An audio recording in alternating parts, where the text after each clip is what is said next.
Let's bring in Ayaan Hirsi Ali. She's a human rights activist, and founder of the AHA Foundation, which fights violence against women.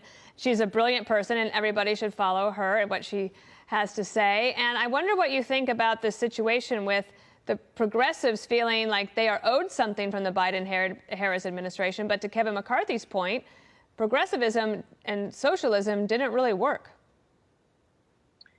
Dana, thank you for those kind words. I mean, talk about walking a tightrope. Wow. First of all, I just want to say, I want to make 3 points. One, the people we want to congratulate the most are the founding fathers of this nation, because it's such a genius. I looked at the election outcome and I thought, my God, these people are forced to compromise, work together. Number one. Number two, the left and the far left, the moderate left want, they just want to go back to politics as normal. But the far left are not going to let them do it.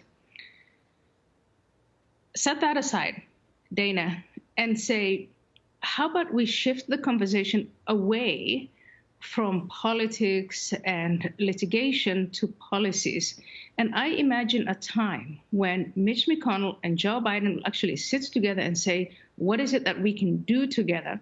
That will be corona relief, infrastructure, immigration. And I bet you, who is going to frustrate that? The Squad, the Ocasio-Cortezes of this world, the hard left on the left.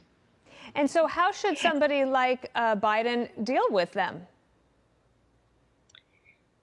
That's where we started with the tightrope walking. And I think that we just have to explain to them the country is in the middle.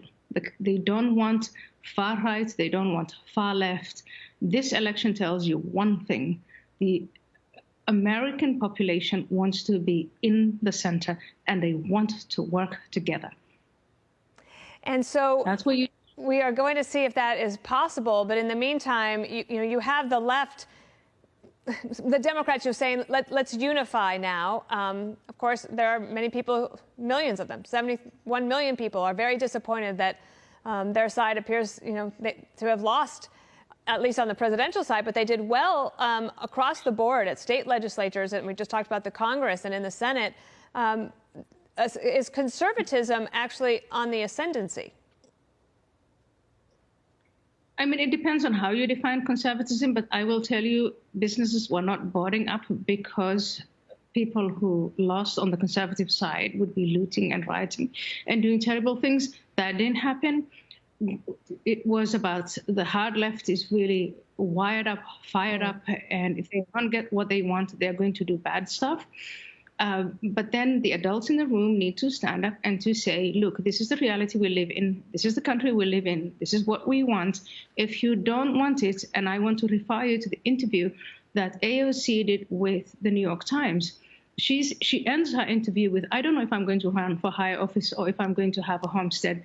I would say in the case that she really doesn't understand the reality on the ground, go have your homestead. Yeah. Ayaan Hirsi Ali, you're my favorite adult in the room. Thanks for coming on the show today. Thank you, Dana. Thank you. Take Great care. speaking to you.